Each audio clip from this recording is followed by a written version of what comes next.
A paz do Senhor, meus queridos irmãos, a paz do Senhor a todos que nos assistem. É um prazer imenso estar com vocês em mais uma edição do EBD em Síntese Podcast. Desta feita, a lição de jovens. Estamos caminhando para a lição de número 9 e é um imenso prazer ter você aqui conosco nesse trabalho que é promovido pelo Departamento de Ensino da Assembleia de Deus, aqui no estado do Rio Grande do Norte, o DENEC. E já transmito aqui o nosso abraço ao pastor Reinaldo, que é o superintendente geral desse departamento e tem conduzido esta obra tão importante. Está comigo aqui o nosso querido professor e amigo Jansen Lemos. Jansen, paz do Senhor. Amém. A paz do Senhor, Jussi, a paz do Senhor a todos. É um prazer estar mais uma vez aqui para mais uma aula, falar de coisas maravilhosas e aprender um pouco mais dessa palavra que é maravilhosa, né? A gente não tem nem muito o que dizer, a gente tem que realmente absorver e tentar compartilhar um pouco do que a gente está aprendendo, né, Jussi? É verdade, um ensino e um aprendizado sempre constante na Escola Bíblica Dominical, necessário para a nossa vida espiritual, né? E estamos aqui caminhando para a lição de número 9, como já tinha dito, nessa lição que fala a respeito de santificação, né? E essa lição de número 9, agora do dia 26 de fevereiro, vai trazer como tema, como título, A Santidade é a Marca do Crente. Um título bastante sugestivo e apropriado, né, para o contexto geral da lição, que fala a respeito da nossa condição como pertencentes ao reino de Deus, né? Sendo criados por Deus, pertencemos a Ele, e há condições para que nós possamos permanecer na presença dEle, e foi assim no Antigo Testamento, é assim no Novo Testamento, é assim na nossa vida até hoje, e continuará sendo, né? Pelos séculos dos séculos. Então, hoje vamos aprofundar que marca é essa, o que é que nos faz sermos, né, pertencentes a Deus, a essa aliança que Jesus firmou na cruz do Calvário, através do seu sangue.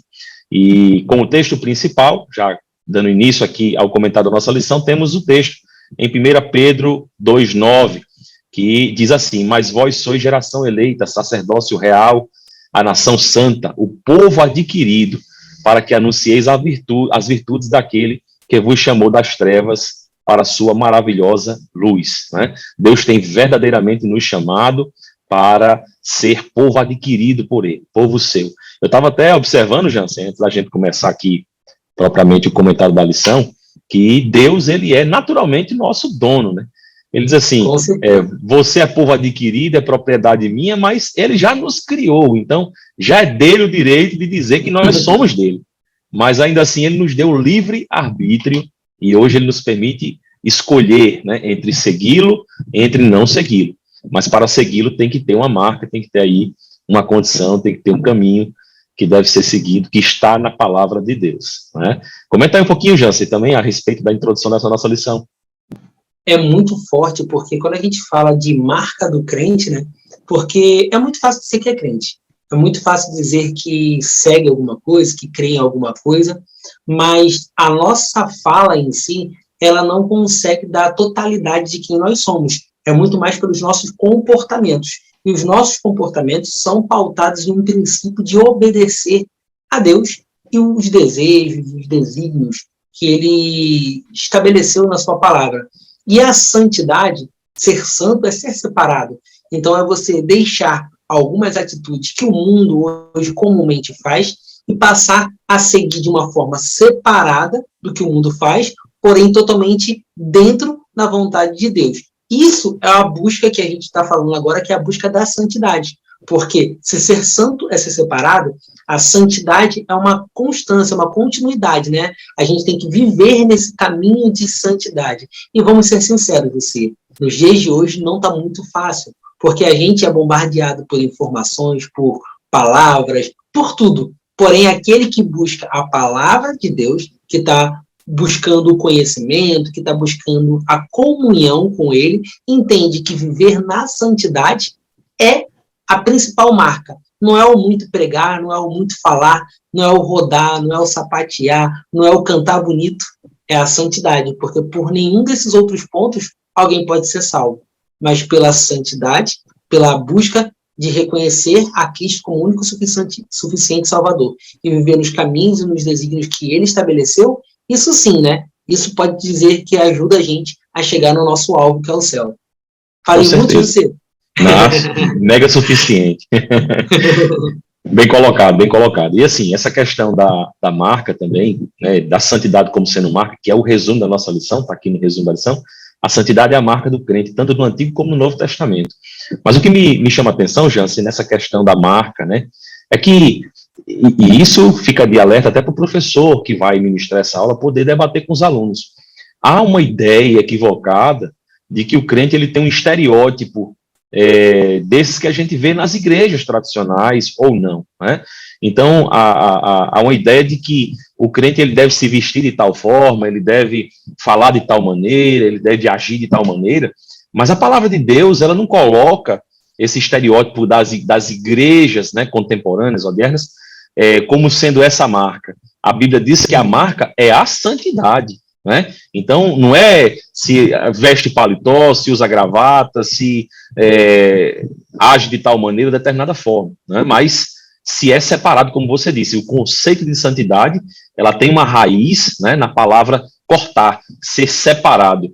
Então, essa separação, ela não se dá por conta da aparência, como muitos equivocadamente acreditam, né? Não é porque agora eu aceitei a Jesus e eu vou vestir roupas diferentes e vou frequentar lugares diferentes. Não, isso começa dentro. É porque eu, conhecendo a Jesus, decidi me separar das coisas que não agradam a Deus, e aí eu busco um padrão de vida de santidade, né? Um padrão de vida piedosa, e aí agora, por conta dessa santidade, é que eu vou começar a ter uma nova vida, e as pessoas que estão de fora vão ver essa marca.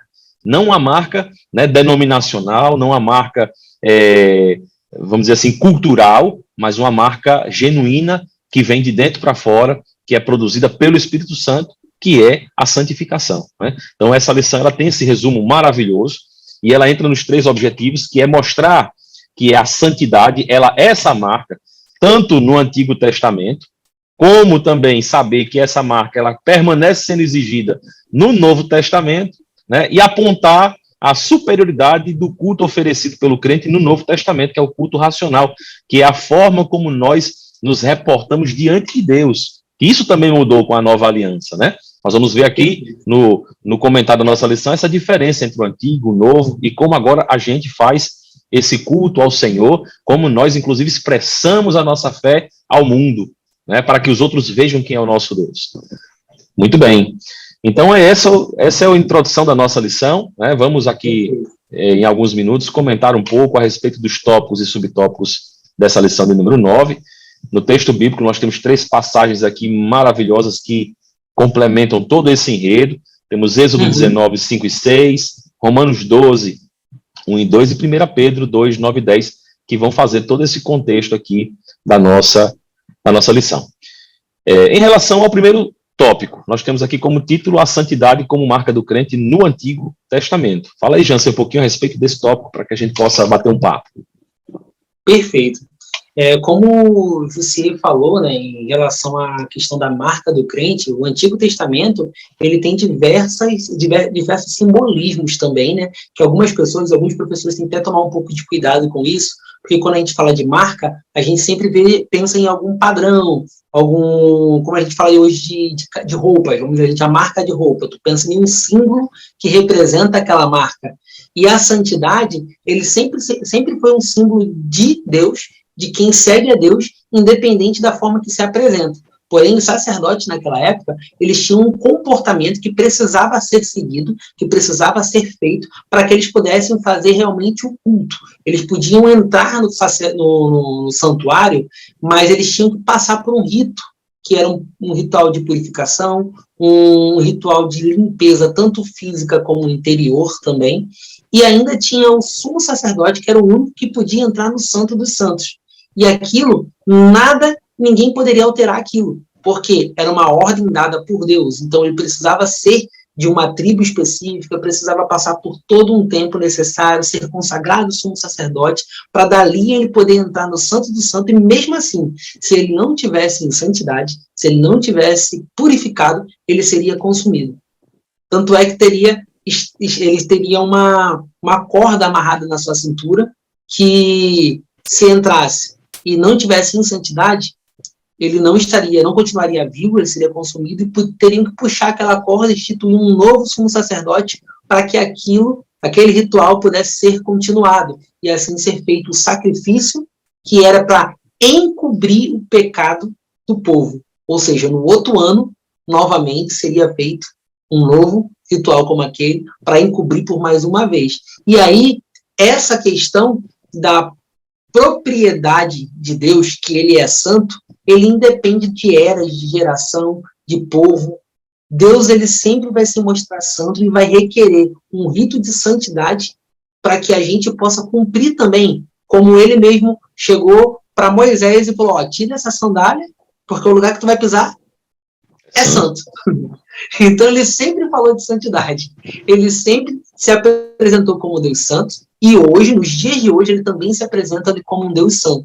Talvez, por muito se ouvir, por muito se falar de tantas coisas, o povo acaba, José, esquecendo dessa marca de santidade que Deus sempre requer do seu povo, sendo que isso será necessário para agora, não para talvez alguém ser consumado, mas sim para que o projeto de Deus, que é o arrebatamento da igreja, seja executado. Então, vai ser arrebatado aquele que estiver santo, aquele que for salvo, permanecer santo. A marca sempre existiu, porque isso é uma propriedade de Deus e nunca vai mudar. Não é isso, José? Maravilha, é isso mesmo. E assim, quando fala de propriedade, né, esse texto de Êxodo 19, ele fala, a palavra é muito forte. Se você ler aí, ele vai dizer assim, Deus dizendo àquele povo, né? Se diligentemente ouvires a minha voz e guardares o meu conserto, então há uma condição, né? Guardar o conserto de Deus, a lei de Deus, sereis minha propriedade peculiar dentre todos os povos, porque toda a terra é minha. Então, quando a gente fala de propriedade, já se falou ali da marca e tudo, né? Mas quando a gente fala de propriedade, existe um sentimento nisso, que eu acho que todo crente tem que ter, né? Primeiro, o sentimento de pertencimento, né? Quando você tem algo, você sente que tem aquilo e é seu, né? Da mesma forma, quando você sabe, vamos colocar aqui numa condição humana, o seu filho está ali, né? Os jovens não vão saber, talvez, experimentar essa sensação, mas quem já é pai, sabe ali que aquele filho é seu, então há um sentimento de pertencimento, aquele filho se sente seguro próximo do pai. Né? E há uma tentativa, Jansen, nessa sociedade que nós vivemos, de deturpar essa questão da propriedade. Né? Pode até parecer ofensivo para alguns Deus dizer que nós somos propriedade deles, né? Dele, porque há um sentimento na sociedade de que ninguém é dono de ninguém. Mas, espiritualmente falando, Deus ele se coloca como realmente dono, criador e autor, né? E provedor das nossas vidas. E quando nós reconhecemos a grandeza de Deus, a superioridade de Deus, nós temos esse pertencimento. Poxa, eu não estou aqui abandonado, eu não sou um terreno baldio, né? Eu tenho um dono. E existe uma cerca, existe uma marca, né, que vai dizer de quem eu sou dono. Ora, na nossa vida particular, vamos dizer assim, né? Quando você adquire um veículo, por exemplo, está lá a marca no documento, dizendo que você é o dono.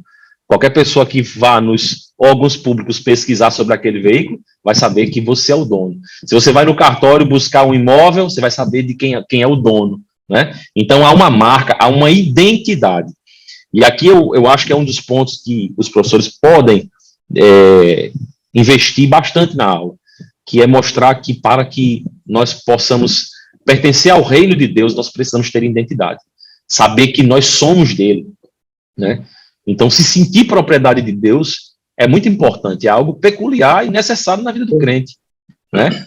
Nós não podemos ser crentes e nos sentirmos independentes para fazer o que quiser, do jeito que quiser. Não, nós temos que prestar contas ao nosso Deus, porque Ele nos salvou. Ele nos salvou. Estávamos perdidos, condenados, e Ele nos salvou, né? Mediante uma condição: se guardarmos o seu conserto, os seus mandamentos, alcançaremos, e tem recompensa para isso, tem vida eterna, né? Então, eu acho muito importante essa questão da propriedade. Também traz um sentimento de proteção, como eu vinha dizendo, né? Nós sabemos que temos um dono, sabemos que esse dono nos protege daqueles que tentam, né, nos invadir, nos esbulhar, nos maltratar. Então, essa questão da propriedade também nos traz esse sentimento, né? E, voltando àquilo que eu disse no início, Deus nos deu o livre arbítrio. Muito embora Ele tenha nos criado e seja nosso dono, né, pela Gênese, mas ele nos deu o arbítrio de escolher. Olha, você pode escolher para fazer parte desse reino, você pode escolher aceitar essa aliança, você pode escolher ser meu ou não ser, né? E se for, aí você vai ser meu e vai ter uma marca. Qual é essa marca? Santidade.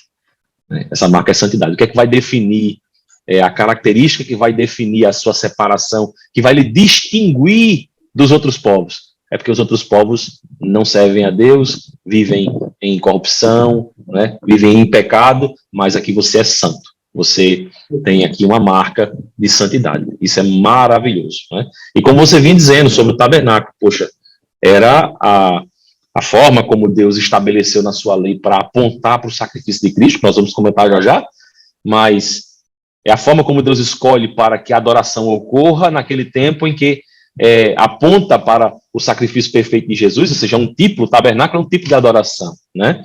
E cada coisinha no tabernáculo ali tinha um significado, como você colocou, né? Tem que haver uma purificação.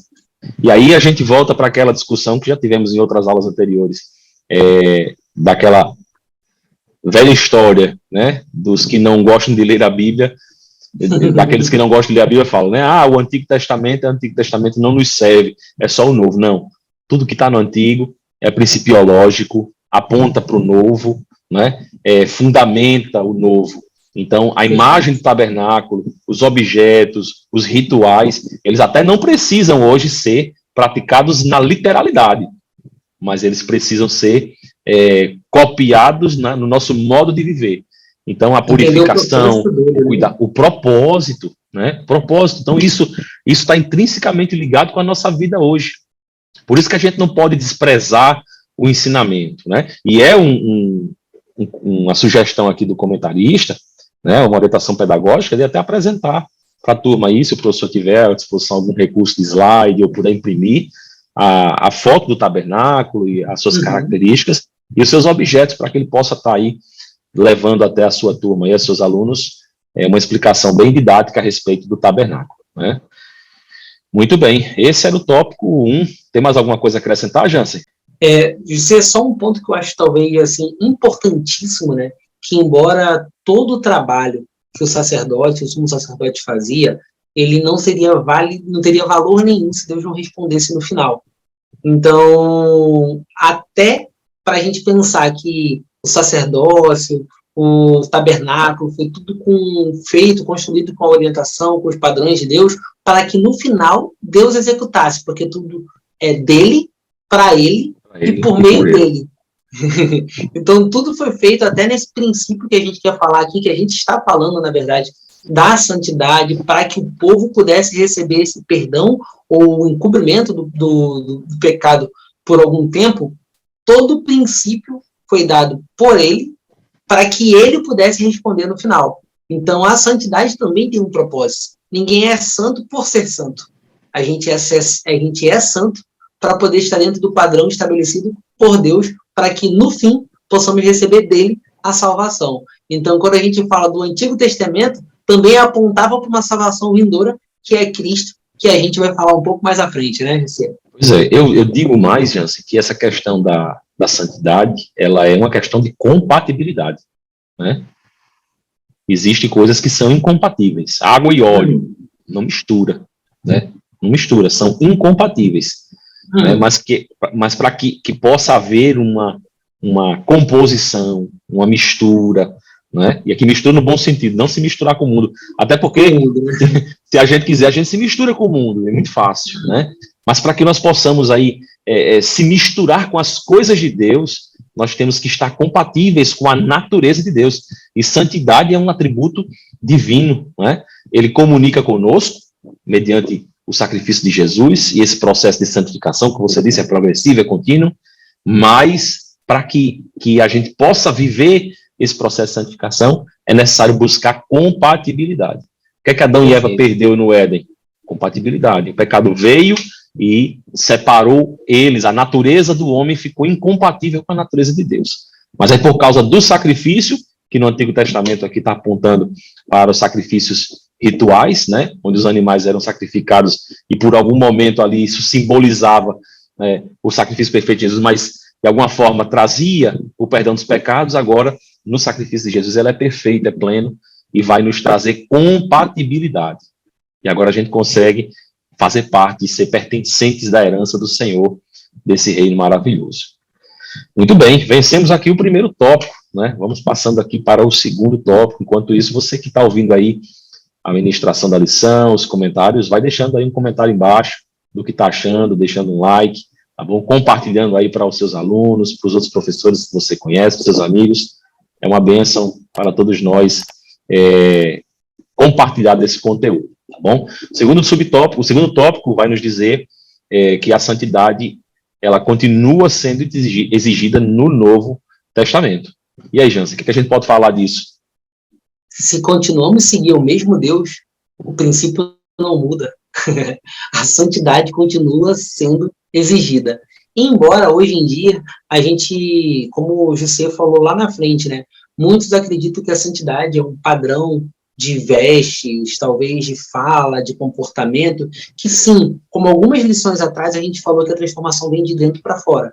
Então, no caso, se você aceitou a Jesus, o Espírito Santo habita em você, alguns comportamentos, algumas falas, as vestes, coisas vão mudar, porque é natural que haja mudança. Você hoje está dentro de um outro cenário, você não está mais com o mundo, você não está mais convivendo com os costumes do mundo, embora esteja no mundo. Então, se assim como os discípulos que seguiam Jesus, eles eram falados, você fala como ele, você se veste como ele, a gente também vai ter essa mudança. Mas nada adianta se essa mudança vir somente externa e não ter a parte interna.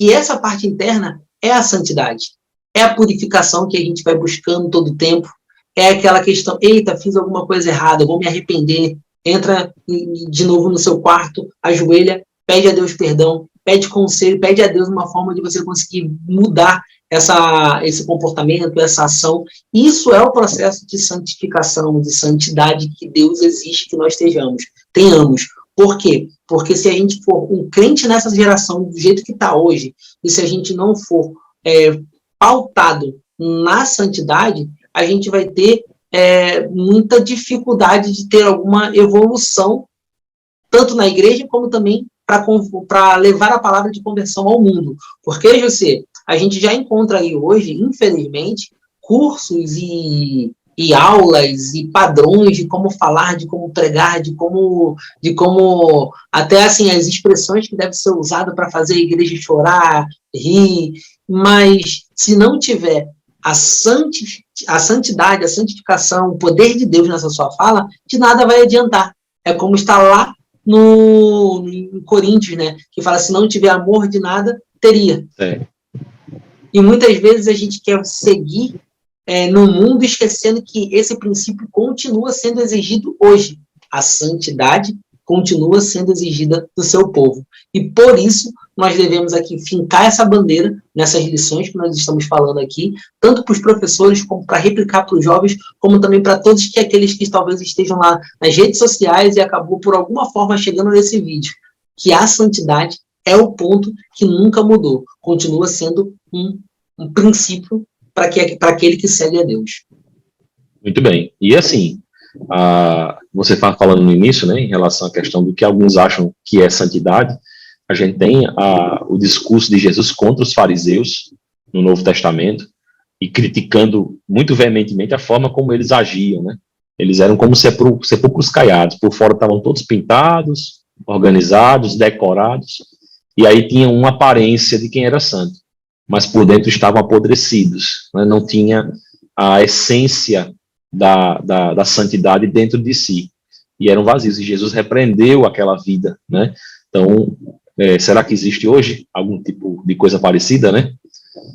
O farisaísmo hoje, talvez tenha uma nova roupagem, mas a gente sabe que ainda existe pessoas que acham que a santidade, a santificação nos dias de hoje, fazendo parte da igreja de Cristo, é só parecer como os que já são crentes, né? Parecer com um pastor que está no púlpito, parecer com a esposa do pastor, parecer com a irmã, com o irmão fulano, e se veste daquela forma, começa até a falar de outro jeito, mas a sua vida não reflete os seus pensamentos, as suas motivações, o que o seu coração verdadeiramente está sentindo. E no Antigo Testamento a gente viu ali que o tabernáculo tinha os seus rituais, e eles até eram seguidos e funcionavam, mas que eles não eram perfeitos, né? A nova aliança em Cristo Jesus, ela é perfeita, ela é maior do que as demais alianças e dispensações. Inclusive, tem um livro publicado pela CPAD, inclusive, é o Plano, eu acho que é o Plano da Salvação, deixa eu lembrar aqui do título, o Plano da Salvação através dos séculos, o Plano Divino através dos séculos, é vendido pela nossa casa publicadora, inclusive, é publicado por ela, e é um livro que fala a respeito das dispensações e alianças e mostra a diferença que existe entre as alianças antigas do Antigo Testamento e a nova aliança em Cristo Jesus, né? E como a humanidade falhou terrivelmente em cumprir as demais alianças, mas aí Cristo vem fazer uma aliança nova, perfeita, maior, e que não depende mais das nossas próprias forças, mas é Ele que cumpre tudo em nós. Então, essa é a grande diferença, né? Porque o Antigo Testamento, apesar de apontar o tabernáculo com sacrifícios, para algo que era imperfeito e funcionava, mas quando vem Jesus, ele aperfeiçoa esse momento, né, de adoração, de encontro, e aí, muito embora a gente tenha uma mudança de aliança, tenha uma mudança de perspectiva a respeito daquilo que Deus faz conosco, né, do relacionamento de Deus conosco agora em santificação, a essência, como você disse, Jansen, a essência permanece. Como você disse, a marca permanece. A santidade e santificação, né? E no subtópico 2 fala que é a respeito da santidade da Igreja de Cristo, né, como o apóstolo Paulo colocou isso tão bem, a Igreja de Corinto, né, fala e tudo, mas uma coisa que me chama a atenção é que algumas pessoas até duvidam que podem ser santas, né, e elas fazem isso até com um bom argumento, porque a própria palavra de Deus diz que aquele que diz que não errou, né, é mentiroso, porque todos erraram, todos foram destituídos da glória de Deus, todos pecaram. Então não existe alguém que não pecou senão Jesus, né? Mas a santificação, ela é um processo na qual nós que somos imperfeitos, nós que somos falhos, nos aperfeiçoamos por meio da justificação pela fé. E aí é o que o primeiro subtópico diz, né? A justificação pela fé e a santificação por meio do sacrifício de Cristo.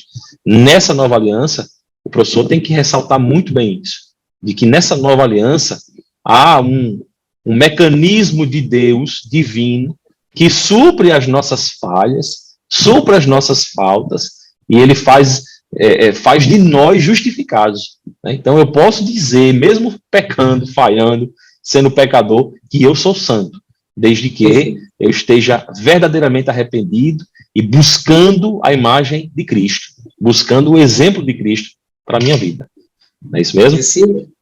Esse até para a gente concluir esse pedacinho assim, eu lembrei de um ponto agora, eu vou tentar não ser tão profundo, até porque não vamos nos aprofundar tanto nesse ponto, mas do Antigo Testamento para o Novo Testamento passou 400 anos sem um justo sequer sobre a terra. Ou seja, Deus, o tempo todo, ele ficou requerendo ainda essa santidade do seu povo, do sacerdote, daqueles que estavam lá e eles não conseguiam entregar, ou eles não entregavam por causa de diversos erros e provavelmente porque muitos deles também já se perverteram nesse meio da caminhada e não replicaram aqueles ensinamentos aos próximos. E aí chegou ao momento onde Cristo, no Novo Testamento, veio para ser novamente a comunicação de Deus com os homens. E quando ele estabelece isso, é o santo se dando por aqueles que não são santos, para que pudessem ser santificados. Ou seja, de qualquer forma, tudo veio para que no mundo tivesse a necessidade de um santo puro estar aqui para poder ter esse caminho, esse contato diretamente com Deus. Engraçado dizer, né, que a gente até lembra que na fala de Paulo, fala o que é corruptível vai se revestir de incorruptibilidade. Ou seja, mais uma vez, o que não tinha jeito, o que talvez não pode ser mudado, primeiro vai ser revestido de alguma coisa que é santa, que é pura, que é incorruptível, para que depois possamos chegar a Deus. Ou seja, para estar com Deus, para estar em Deus, precisa ter a santidade. E isso vai se repetir em diversos textos, em diversas passagens, porque esse princípio não vai ser alterado e Deus continua sendo santo. E a palavra de Deus é clara, né? Sem a santificação, ninguém verá o Senhor. É uma condição sine qua non, sem a qual nós não conseguiremos ver o Senhor, né? E é o conteúdo geral da nossa lição, né? E se você for da primeira à última, você vai ver que esse processo de santificação é um processo de erro, arrependimento, perdão e acerto. Erro, arrependimento, perdão e acerto. Nos mostrando que a nossa vida, ela é assim, é progressiva, né? E a gente vai, com o passar do tempo e com o aprofundamento do conhecimento do Senhor, com a busca, né, em face de agradar a Deus, é que nós vamos conseguir efetivamente ter essa vida de santificação, nos justificando pela fé em Cristo Jesus. Muito bem, temos agora o terceiro e último tópico da nossa lição, que vai falar a respeito do culto racional no Novo Testamento. Antes de entrar nesse tópico, Jansen, existe um fechamento desse segundo tópico aqui que é importante que a gente fale. É que, da mesma forma como Deus, no Antigo Testamento, exigia a marca da santidade para que aquele povo se visse de testemunho para os outros povos, né? A gente já tem aqui, na nova aliança em Jesus Cristo, a evolução desse chamado, né? O princípio também permanece. Você vê no terceiro texto aqui da nossa lição, que é 1 Pedro, capítulo 2, de 9 e 10, você vai ver aqui dizendo o seguinte, que nós somos a geração eleita, o sacerdócio real, a nação santa, separada, né? Povo adquirido, com um propósito, para que anuncieis as virtudes daquele que vos chamou das trevas para a sua maravilhosa luz. Então nós somos, né, nação santa, povo adquirido, para continuar a revelar, a expressar a glória de Deus para as nações, para continuar dando testemunho do Deus a quem nós pertencemos, né? Então esse segundo tópico, ele tem esse fechamento, e é muito importante, porque nós não somos meras propriedades de Deus, nós temos um propósito de ser propriedade. Nós somos agora embaixadores de Cristo, né? Nós carregamos a bandeira do Evangelho em nosso coração, e a nossa vida, uma vida de santificação, ela é testemunho, ela é expressão da glória de Deus. As pessoas vão olhar para a gente e vão ver Cristo em nós, né? Nós vamos ser a luz do mundo, como está em Mateus 5, no Sermão do Monte, o sal da terra, né? Então, a santificação ela também tem um propósito, e um propósito global, porque isso nos ajuda a cumprir o nosso ID. Tem gente que não sabe ali evangelizar, tem vergonha de entregar uma literatura, né, de além das fronteiras para evangelizar, mas ali com o testemunho de vida dela, ela expressa Cristo para todos que estão em volta e prega a palavra de Deus, porque agora ela é uma embaixadora desse reino. Amém? Então, fazendo esse fechamento aqui do tópico 2. E no tópico 3 nós vamos ter aqui que o culto racional, a respeito do culto racional no Novo Testamento. Comenta um pouquinho, Jansen. Bom, o culto racional, ele é vamos dizer assim, importante e valoroso para todos nós hoje que já ganhamos um pouco a mais, vamos dizer assim, né, do que tinha no Antigo Testamento. Porque no Antigo Testamento era muito a seguir ritos. Hoje, quando o véu foi rasgado de cima a baixo, hoje nós tivemos a oportunidade de ter esse contato direto com Cristo. E recebemos também o Espírito Santo que habita em nós.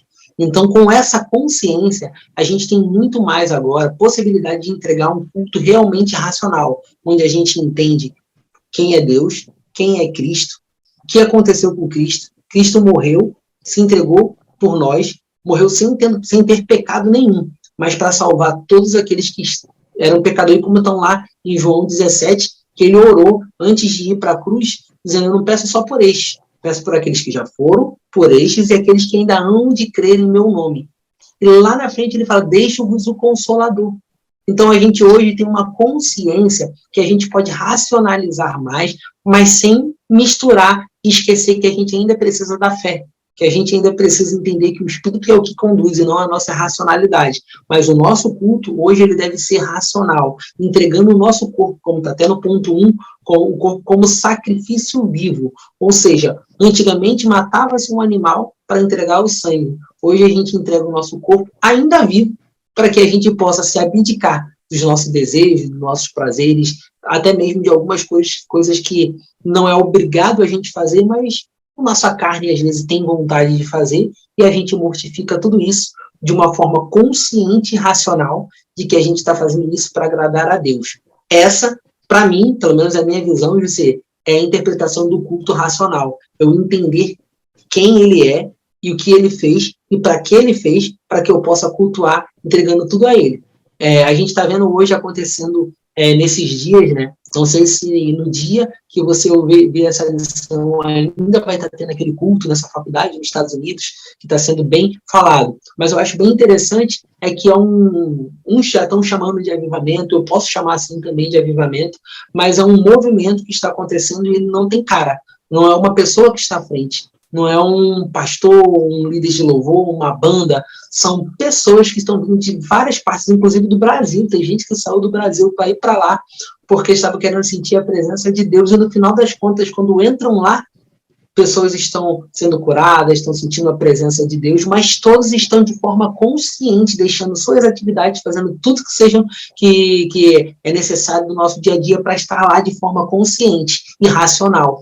Tanto é que a gente não está vendo nenhum, vamos dizer assim, nenhum comentário que está extrapolando a ética cristã e nada disso. A gente está vendo um movimento de pessoas que estão de forma racional entregando. Então, o culto racional precisa disso, da gente entender para quem por que e tudo que a gente está fazendo é para entregar para ele e nenhuma glória para o homem. Eu acho que esse é o caminho e esse é o culto racional que o Novo Testamento, que Paulo ensinou. Quando ele falava com as cartas, né, ele ensinava de uma forma que a glória não ficasse nenhuma para o homem, mas que a gente entendesse para quem a gente estava fazendo e a glória para ele. Legal, legal. Eu tenho uma visão também a respeito desse tópico, muito interessante, assim, a compreensão, né, a respeito de qual o impacto do culto racional no processo de santificação. A gente vê no Antigo Testamento que havia um cerimonial, né, onde as pessoas se reuniam ao redor do tabernáculo, ofereciam seus sacrifícios e acompanhavam aquele movimento, né, ritualístico para que se obtivesse ali de Deus o perdão das suas falhas, né? Então havia ali uma consagração do tempo e daquelas ofertas para obter esse perdão. E quando a gente traz essa mesma ideia para o Novo Testamento, Jesus Cristo ele já fez o sacrifício completo, já alcançou o perdão dos nossos pecados na cruz do Calvário, né? Mas o processo de santificação ele também exige de nós o mesmo princípio de consagração que existia no Antigo Testamento. Então, da mesma forma como as pessoas paravam suas vidas para fazer uma oferta ao Senhor, daquilo que elas tinham e que é exigido pela lei mosaica para fins de obter aquele perdão, hoje a nossa vida de santificação exige que nós consagremos a nossa vida ao Senhor, né? E aí qual é o sacrifício que nós fazemos para Deus? Sabendo que esse sacrifício ele não é um sacrifício para a salvação. O sacrifício para a salvação, quem fez foi Jesus. E ele já conquistou na cruz do Calvário essa salvação. Então, a gente só obtém ela pela graça, pelo reconhecimento e pela aceitação daquilo que ele fez por nós. Mas como a nossa vida é dinâmica, Jansen, como ela, né, dia após dia, a gente não tem como dissociar o nosso espírito da carne, e nós somos pecadores, porque a carne está aqui, né, clamando. Você foi até generoso, disse assim, às vezes a carne quer fazer alguma coisa, às vezes quase sempre, né, a carne ela quer. O apóstolo Paulo disse que ela milita dia e noite contra o espírito, né? Nós temos que alimentar o espírito e resistir aos desejos da carne. Mas a vida de santificação, ela exige essa consagração. E como é que a palavra de Deus nos orienta a respeito disso? É que não é apenas um objeto, um animal que eu vou oferecer ao Senhor, mas é o meu próprio corpo. Por quê? Porque o meu corpo, ele de forma visível, corpórea, ele expressa, né, aquilo que eu vivo, aquilo que eu sou. Então, na condição que eu aceito a Jesus e sou transformado por esse perdão, por esse evangelho, tenho uma nova vida em Cristo, a partir desse momento, a minha vida ela tem que ser naturalmente consagrada a Deus. Por quê? Porque agora eu sei que Ele é o meu Senhor. Ele não é mais apenas o meu Salvador, Ele é também o meu Senhor. E como Senhor, Ele manda em mim.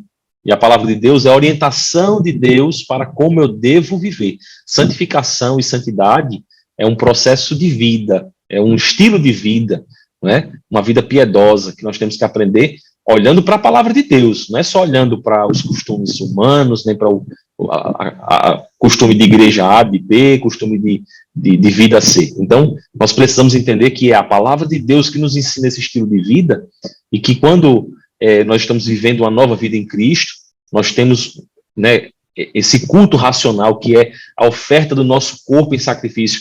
O nosso corpo, né, eu me lembro, Jansen, do que Jesus disse, né? Ele deu a vida dele por nós. Alguns pensam que dar a vida é morrer apenas, né? Jesus não apenas morreu, ele deu a vida, ele viveu em função dos nossos pecados, para salvar-nos dos nossos pecados, né? Quando a gente se casa, a gente promete dar a vida pela nossa esposa, pelo marido, e dar a vida não é morrer, né? Se atropelado, morrer, não. Dar a vida é viver em função dele, viver em função dela.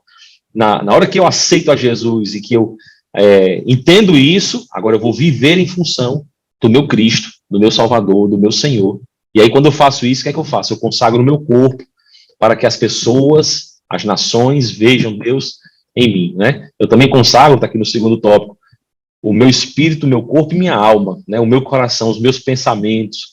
E a palavra de Deus é tão sábia, ela manda passar pelo filtro, né? Tudo que é bom, tudo que é de boa fama, tudo que é honesto, né? Tudo que é bom, né? Que louve ao Senhor, isso você pense, isso você faça, né? Então, o aluno da Escola Bíblica Dominical neste domingo, você, professor, que está preparando a sua lição, tem que transmitir esse entendimento da palavra de Deus, de que o culto racional, ele representa, né, o cumprimento, vamos dizer assim, da consequência dessa nova aliança. Da mesma forma como o Antigo Testamento tinha todo aquele rito para ser feito, né, não foi porque Jesus já cumpriu todo o sacrifício que nós temos que simplesmente viver a vida do jeito que ela acontecer. Não, nós temos que entender que há um sacrifício a ser feito, não para a salvação, mas para a santificação.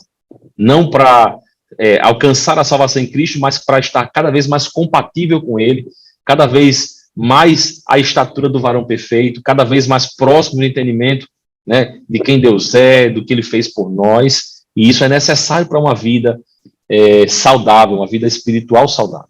O crescimento espiritual se dá através desse processo de santificação tão inerente à vida cristã, tão necessário, tão essencial, por que não dizer inafastável, né? Indissociável daqueles que vão alcançar a vitória, né, salvação em Cristo Jesus.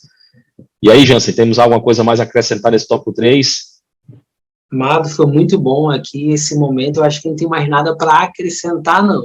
Eu acredito que falamos muito, falamos bem do que lemos e do que o Espírito Santo nos conduziu a dizer. Também tive uma aula agora com o José, nessa fase final agora da lição. Então, você, professor, que aproveitou esse momento, eu acredito, José, que é um momento que a gente está conseguindo fazer de forma ímpar, conhecer um pouco mais do que o povo de Deus, os professores da EBD estão precisando, aprender um pouco mais com cada comentário, com cada um. Então, não esqueça de deixar o seu comentário, se tiver alguma dúvida, pode também escrever aqui nos comentários, que a equipe com certeza vai arranjar uma forma de chegar com essa resposta até você, caso a gente tenha, porque também a gente não é detentor de todo conhecimento, toda sabedoria, mas o importante é que a gente está conversando aqui, eu considero uma conversa, né, José, sobre temas que são de crescimento espirituais, de crescimentos, vamos dizer assim, da nossa vida no geral, não só necessariamente na igreja, mas em tudo a gente aqui acaba utilizando esse aprendizado, e a santidade é algo que a gente está falando nessa lição hoje, é para a vida e é para vinda. A vida porque a gente está vivendo e para a vinda porque a gente está esperando Jesus voltar. Então a gente precisa dessa santidade, e se há um ponto que a gente pode reforçar aqui, é que esse princípio não foi alterado e nunca será alterado, e continuará eternamente, porque Deus continua sendo santo. Então tudo isso que a gente está trabalhando, e depois a gente vai virar um ser incorruptível, e aí nós seremos santos como o Senhor, e a gente será nação santa, povo eleito, tudo isso que a gente já veio caminhando ao longo dessas lições, até chegar a essa lição de número 9, eu acredito que é o que está fortalecendo essa imagem, que você, irmão, deve com a sua turma fortalecer a necessidade de santificação de cada um dos jovens, de cada um deles lá. E se possível, no final, às vezes eu costumo fazer isso assim, de uma forma bem legal, José, pedir no final da lição para algum jovem falar o que achou da lição, eles dar um breve resumo ou conclusão da lição e fazerem uma oração. Porque na oração a gente consegue entender o quanto eles internalizaram a lição. Porque muitas vezes a oração ela vai ser pautada no peso da palavra que ouviram e que eles receberam ao longo da lição, né? É verdade, verdade. Obrigado, Jans, bem colocado. E fique com essa palavra, viu? Santidade é a marca do crente, né? Alguns brincam comigo, Jans, que eu tenho a voz do meu pai, né? Meu pai tem uma voz muito parecida com a minha, e depois que eu passei da juventude um pouquinho, a voz engrossou e ficou igual a dele, né? E quando eu falo, alguém já diz assim, ó, é a voz do seu pai, então é a marca, né? É marca. Nós temos que ter a marca do nosso Pai Celestial em nós, a marca de Cristo. E a marca de Cristo é a santificação, é a santidade. Amém? Então, que Deus abençoe a todos vocês. Quero dizer que foi um prazer imenso, mais uma vez, estar com vocês, com o Jansen aqui, compartilhando um pouquinho daquilo que a gente aprendeu nessa lição maravilhosa. Desejar que tenham uma aula abençoada nesse próximo dia 26 aí, domingo, 26 de fevereiro, né? E que todos sejam enriquecidos com o conhecimento da palavra de Deus. Mais uma vez, deixa aquele like aí, comenta embaixo, né, se inscreve no canal para acompanhar aí as publicações das lições e que Deus abençoe grandemente vocês. A paz do Senhor. A paz do Senhor, que Deus abençoe a todos.